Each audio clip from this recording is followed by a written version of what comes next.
রাতে রাতে বন্ধুরা, তোমরা সবাই কেমন আছো? আশা করছি সবাই খুব ভালো আছো। আর আমাদের বড় ব্লগে তোমাদের সবাইকে স্বাগত জানাই। তো এই দেখো, সন্ধেবেলা না একটু খিদে পেয়েছিল, তাই মুড়ি মাখিয়ে নিয়েছিলাম। তো মাকে বললাম খাবে, মা বললো হ্যাঁ খাবো, চলো মা খাও।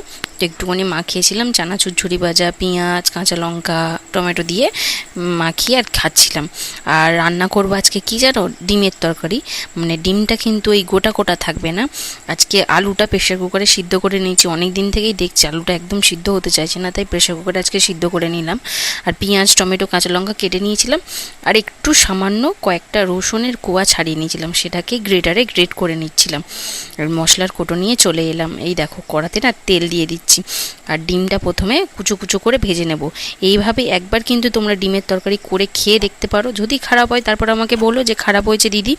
তো এইভাবে না তোমরা একবার ডিমটা ভালো করে ভেজে নেবে। আমাদের এখানে 3টে ডিম নিয়ে এসেছিলো, আর আমরা বাড়িতে মোট 5 জন। তো 3টে ডিমকে দিয়ে 5টা লোকে কিভাবে খেলাম, কেমন হলো খেতে, চলো রান্নাটা পুরোটা দেখলেই বুঝতে পারবে তোমরা। প্রথমে ডিমটা নুন দিয়ে ভালো করে ভেজে নিয়েছি। আর তোমাদেরকে একটা কথা বলি, এই রান্নাটা না আমার ভীষণ প্রিয়। কেন বলছি জানো? কারণ এই রান্নাটা না, মানে এই রেসিপিটা না আমি স্কুলে ছোটোবেলায় খেতাম। স্কুলে না এইভাবেই ডিমের ঝোল করে দিত, গোটা গোটা ডিম দিত না তখনকার দিনে। তখন তো প্রথম মিড ডে মিল দেওয়া শুরু করেছিল, তখন ওই কুচো কুচো ডিমের তরকারি দিত। তো যাই হোক, পেঁয়াজ, টমেটো, কাঁচা লঙ্কা তেলে ভালো করে কষিয়ে নিয়ে এবার দেওয়ার পালায় কিন্তু রসুনটা গ্রেটারে গ্রেট করে নিয়েছিলাম, সেটাই দিয়ে দিয়েছিলাম। একদম সামান্য দিয়েছি, খুব বেশি দিইনি। যেহেতু কুচো ডিমের ঝোল হবে তাই বেশি দেওয়ার দরকার নেই। আর গরমকালে তো খুব বেশি আদা রসুন খাওয়া ভালো না। তো এখানে দেখো গ্যাসের ফ্লেমটা না একটু লো করে দিয়েছি। আর সত্যি কথা বলতে কি, প্রথম যখন এই ডিমের ঝোল খেতাম স্কুলে, কি বলবো তোমাদেরকে, এত ভালো লাগতো কি মানে বলে বোঝাতে পারবো না। যাই হোক, তোমরা কারা কারা খেয়েছো স্কুলে মিড ডে মিলে এরকম কুচো ডিমের ঝোল, অবশ্যই কিন্তু জানাবে। আর স্কুলের কথা মনে করে আজকের এই ঝোলটা করলাম। তো কেমন হয়েছে অবশ্যই জানাবে। প্রথমে একটু এই আদা রসুনের ওই যে এর মধ্যে না একটু জল দিয়ে দিলাম, দিয়ে একটু নুন আর হলুদ গুঁড়ো দিয়ে একটু কষিয়ে নিয়েছিলাম।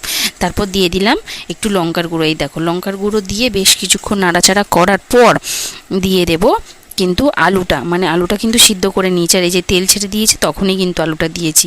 আলুটা দিয়ে বেশ একটুখানি নাড়াচাড়া করব, খুব বেশি নাড়াচাড়া করব না। আর দিয়ে দেবো ভেজে রাখা কুচো কুচো ডিম। এই দুটোকে ভালো করে কিন্তু কষাতে হবে। এখানেই কিন্তু কায়দা, তোমাদেরকে বলে দিলাম। কারণ যত ভালো কষানো হবে তত তরকারি টেস্ট হবে। আর 1 টাকার যে গরম মশলা পাওয়া যায় সেটা থেকে একটুখানি গরম মশলা দিলাম, আর বাকিটা রেখে দিলাম লাস্টে নামানোর আগে দেওয়ার জন্য। তারপরে কষিয়ে নিয়ে ভালো করে জল দিয়ে ঢাকা দিয়ে হতে দিলাম বেশ কিছুক্ষণ। ঢাকা খুলে দেখলাম যে আলুটা ভালো করে সিদ্ধ হয়েছে কিনা। সিদ্ধ ছিল, কিন্তু তাও আর একটু ভালো করে চেঁকে দেখে নিলাম। আর এই যে তরকারিটা একটু চেক করে নিলাম। আর এই যে আলুটা না, কয়েকটা আলু একটু গেলে দিলাম, মানে একটুখানি থিতো করে দিলাম।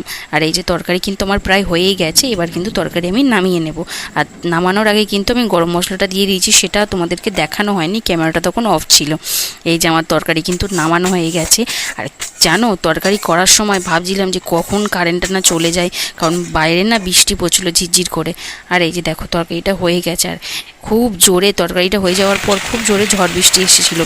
তোমাদের কার বাড়ির ওখানে ঝড় বৃষ্টি নেমেছে অবশ্যই কিন্তু আমাকে জানাবে। আর অনেক গরমের পরে এই যে ঝড় বৃষ্টিটা হলো, খুব ভালো লাগলো। তোমরা ততক্ষণ ঝড় বৃষ্টি এনজয় করো। আমাদের এখানে যা গরম পড়েছে তার ফলে এই যে বৃষ্টিটা দিল, মানে এত ভালো লাগছে তোমাদেরকে বলে বোঝাতে পারবো না। যাই হোক, এরকম আরও ভ্লগসের জন্য আমার চ্যানেলটি কিন্তু সাবস্ক্রাইব করে আমার পাশে থাকতে হবে বন্ধুরা।